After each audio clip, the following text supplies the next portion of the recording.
Welcome to the Aesthetics Today podcast, the premier platform where we explore the ever-evolving landscape of aesthetic treatments, regenerative medicine, and cutting-edge beauty products and technology.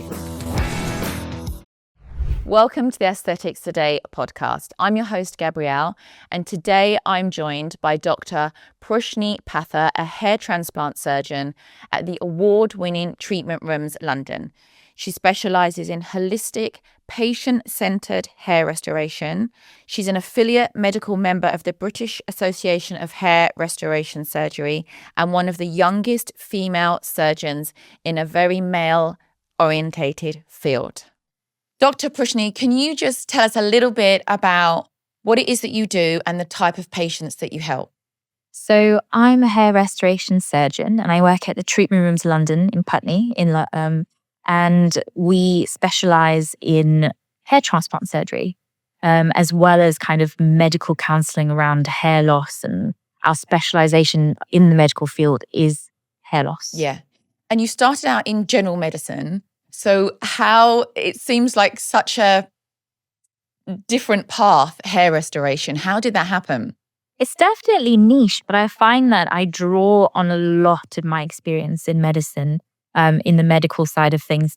And getting here was actually not as big of a jump as I thought it was. I did, during my medical training, a lot of medicine, surgery, and psychiatry. And I found that actually all of it really comes in handy. There's not a day that goes past where I'm not drawing on that knowledge. It's actually not that displaced from medicine as well. Yeah, I can imagine quite a lot of emotional side of it with the patients being hair loss. It's so related to our self-confidence and everything.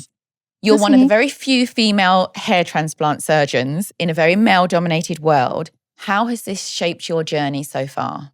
Surprisingly, it hasn't been as much of a challenge outwardly. It was more internally. I felt like I had something to prove, being from a smaller demographic, being a rarity, almost like a rare Pokemon.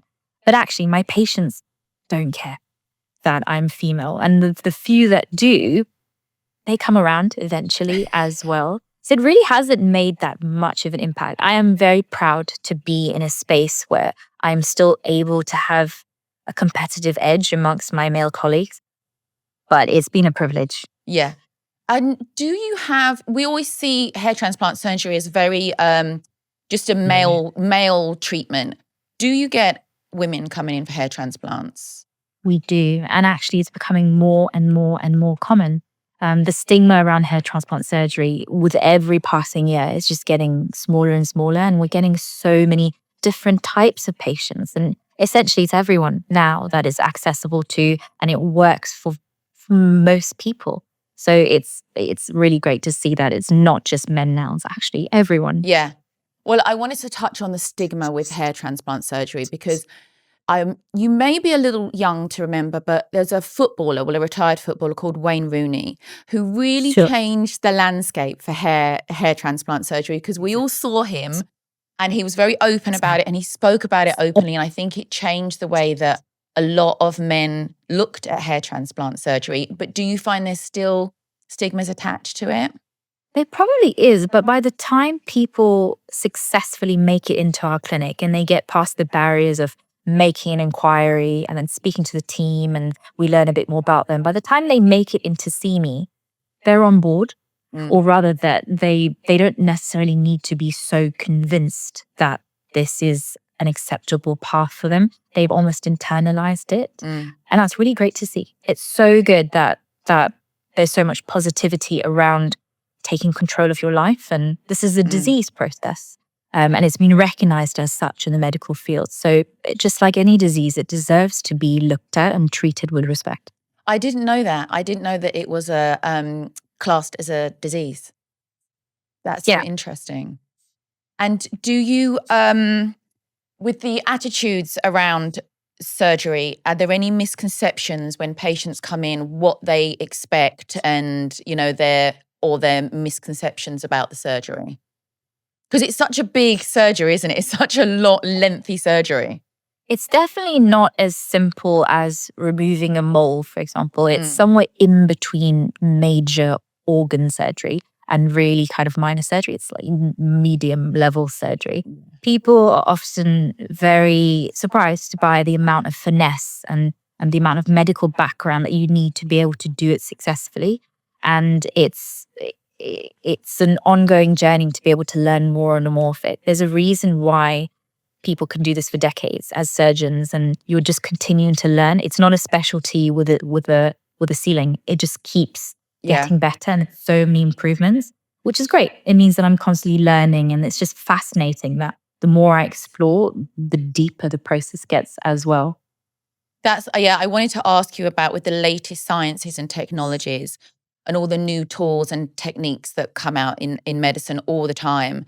What advances have you seen that kind of help your side with surgery and also for patients' comfort?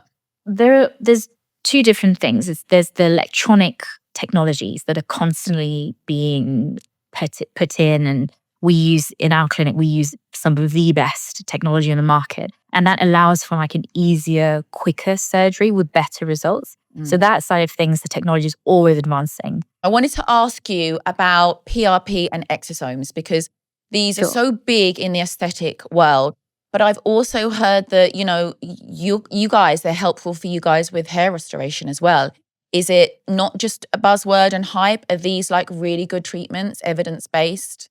Mixed bag. It's a mixed bag of marbles at the moment. We don't personally use those treatments in our clinic because we found that good quality surgery and good quality technique still trumps using those kinds of things as kind of an additive to the surgical package. So we don't use it just yet. There are definitely clinics that do, and they found benefits with it.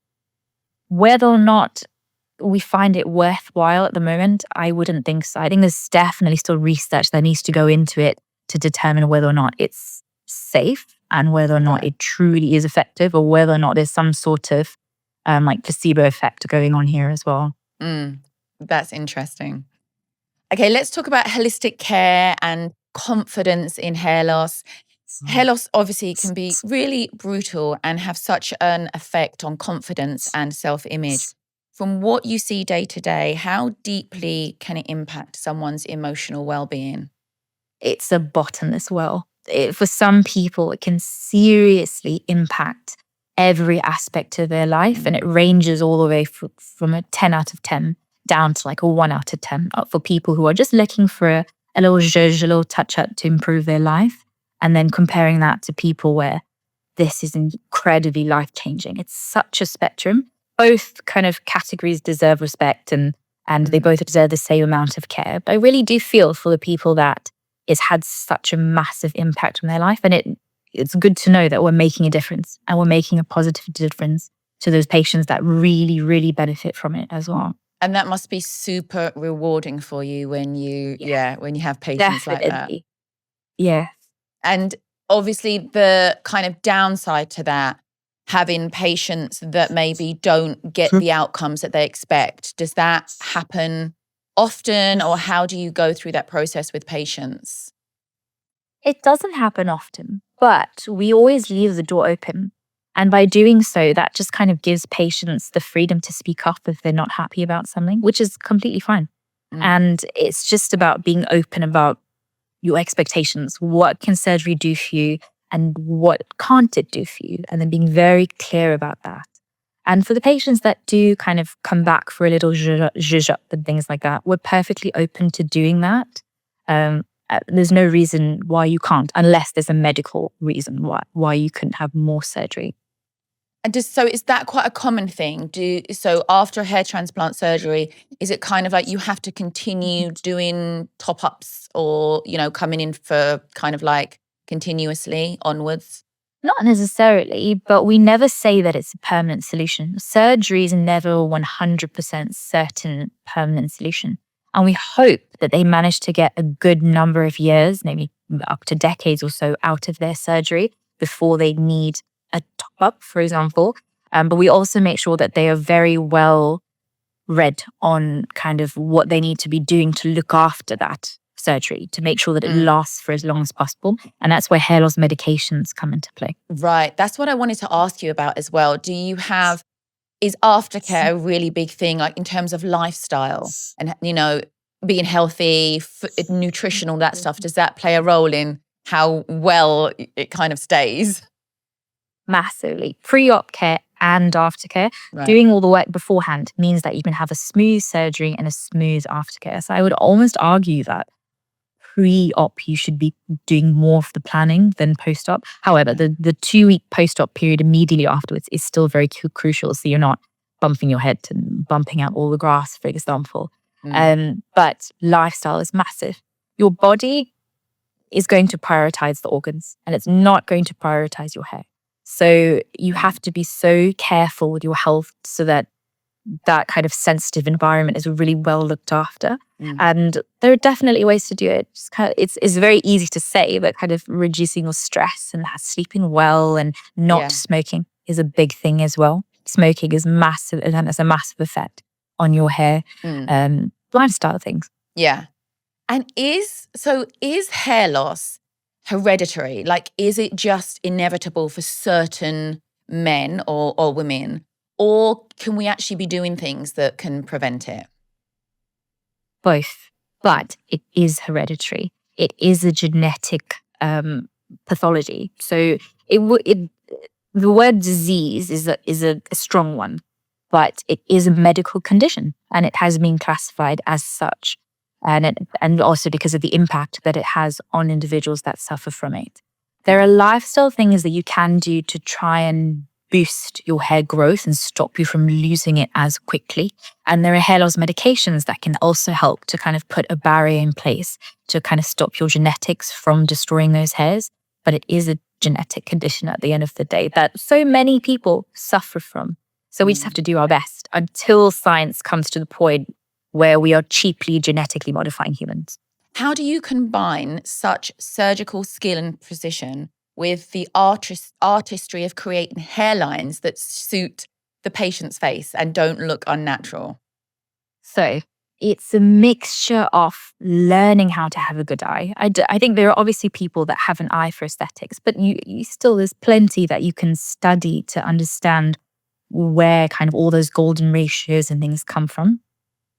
But we also make a very big habit of using biological borders and looking at the shape of the face, eyebrows, cheekbones, the proportions of your face, what your expectations are, what will make you feel confident. It's so multifactorial because yes, it depends on your biology, but it's also subjective and what would make you feel good in your body. And when you look in the mirror, because you're the one that has to look at yourself for the rest of your life as well, what are you seeing and what would make you happy when you look? So it's a balance between biologically what would look good on you and what would make you feel good about yourself as well. And is it a bit of a team effort in terms of with the patient? You work with the patient about how they want their hairline to be and how they want it to look? And 110%. We bring our patients in and we do a 45-minute, 1-hour consultation, really drawing the hairline, making tiny millimeter changes to make sure that the patient's absolutely happy with it, but also providing feedback. Okay, this is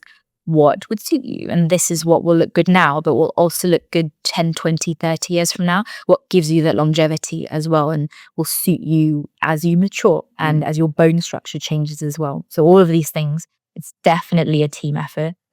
Yeah. Now, I want to talk to you about teamwork because I was honestly so surprised. Well, not surprised, but 8 to 10 hours is a long surgery time and thousands of tiny grafts. And so you obviously rely on your team. You have to do surgery with your team. How does your team make this process smooth and help to elevate your results? We structured our team around a Formula One team. That makes sense. And it works seamlessly. We communicate super efficiently. We work as many arms. So if someone's doing something, someone else is doing something, and we all just kind of work like a machine. And we've been working together long enough, and our bonds are strong enough, and our communication is strong enough that we're able to do that so seamlessly. And patients are always astounded by the fact that there's so many people in the room and so much is happening, but they don't feel that friction. It's just a really smooth, easy process for them. And we really pride ourselves on that. But we essentially based ourselves around a Formula One team where you can't really see what's going on under the surface, but there's a lot. Are patients under general? No, local anesthesia. Oh, wow. So like dental injections, Yeah. very similar. Yeah. Wow. Okay. So now you are a composer as well. You're not just a super young female hair transplant surgeon. You are also a award-winning composer. You compose music for webtoon and short films, don't you? That is just so Yes. interesting to me. Neoclassical music as well, isn't it? My Yes, favorite. I absolutely love neoclassical music. How did that creative chapter of your life begin? Who knows, really? Probably when I was about 4 or 5 years old, I started just kind of plonking on the piano and then just started very slowly over the years making my own music. I think the boom happened during COVID, where I had a bit of downtime and during medical school, between kind of after final exams, etc., where everyone was just on lockdown. And I decided I would learn a skill. And this seemed like the most important skill. And it turned out to be kind of something that was so crucial for my well-being and my creativity, etc. But I learned how to use music software. And I was grinding away like 10, 12 hours a day, learning how to use this music software for about a couple of months. And then I just started making music and putting it out there.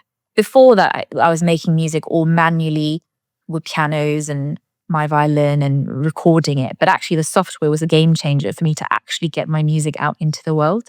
Because you can just do it from home. Exactly. Amazing. Does having this creative outlet help with your processing? Like your job must be quite stressful and emotional. Does it help with all of that? Yeah, it's just my outlet. And I think it's a very healthy one. To just come home and put it all down on, I would say on paper, that's not necessarily the same. Putting it all down in musical format. And a lot of my inspirations actually come from the surgical room. We listen to music as we're operating. And I always find myself kind of getting tidbits and looking at song titles and going home and using that same inspiration to make my own music. So they actually, strangely, seamlessly come into one. And I just switch off at the end of the day after work and then go home and make my music. And then the cycle repeats. I love that. So would you say that it's part of your kind of your well-being, that side of, your life and how you take care of yourself outside of work, and it de-stresses you? Yeah, definitely. It's a perfect thing to do as well. So creative. And you're on Spotify as well, aren't you? I'm following you on Spotify. Do you want to tell our listeners your Spotify name, your Spotify channel? Yes. What's it called? So my artist name is Periwinkle. That's right, yeah. It's lovely. You've got some lovely pieces of music on there. And so what continues to inspire you in both your music side of your life and the medical side? Everything. I think surgery is such an emotional thing for most people, whether or not they're having hair transplant surgery or heart surgery. It's an emotional journey, and people express those kind of emotions in different ways. And I think the elation, the stress, the anxiety, the reassurance, and kind of the companionship of working with my team, it all just kind of comes through in my music as well. And I've never found that the passion that comes from music is at all hindered by my long surgeries. If anything, it's just kind of bolstered, which was a very nice surprise to find that two halves of my world actually come together really nicely. Yeah, super interesting. Now you've accomplished so much at such a young age. What is the most rewarding part about your journey so far? How much of an impact I am able to make on my patients. I love seeing them happy. And when they come back at the 1 year mark, after kind of most things, about 90% of things have grown out, and we assess them and see what their results really look like.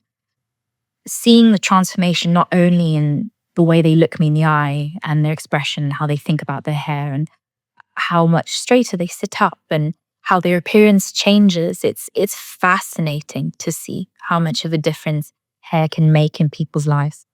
Yeah, when I talk to cosmetic surgeons, especially the ones, that do the tummy tucks and liposuction, mummy Yeah, makeovers, they call them, that it's just such a transformation in women to suddenly feel confident in their bodies again. yeah, It's a wonderful thing for you guys to be able to give that to people as well. yeah. Especially for the young patients and the older ones that are looking kind of for a new lease on life. It just gives them a refresher. And for the young patients, it makes such a difference for them career-wise and Mm, confidence-wise. And I think especially the demographic of our patients is sort of in their 20s and 30s. And that right. is, for a lot of people, the prime of their lives. And that's so young, isn't it? Yeah. For them to be losing their hair. But like you said, it is hereditary and seen as a disease. So as a young surgeon already shaping this field, what are you most excited about for the future of hair restoration and the people that you serve? I'm really excited for the research to keep making bounds. I would like our surgical techniques to be even more efficient and even better results and even more comfortable for patients Mm, on kind of the holistic side, but then also kind of the scientific side. I'm excited to see what we're able to do with hair follicles. They are very tiny organs, and hence why we've dedicated an entire specialty of medicine to them, because they're very, very complex and they have their own stem cells, etc. I'm excited to see if we can successfully clone them in the future that's and start generating interesting. hair for people. We're not there yet, but I'm ever hopeful that we'll actually get there. And it's fascinating stuff. Do you find that social media, this does come up a lot with cosmetic aesthetics treatments and stuff, people have a false sense of false expectations of how they can look in terms of what social media has kind of done to us all. Do you see that happening in the hair restoration field? Yeah, there's nothing we can do really about the blight of social media so far.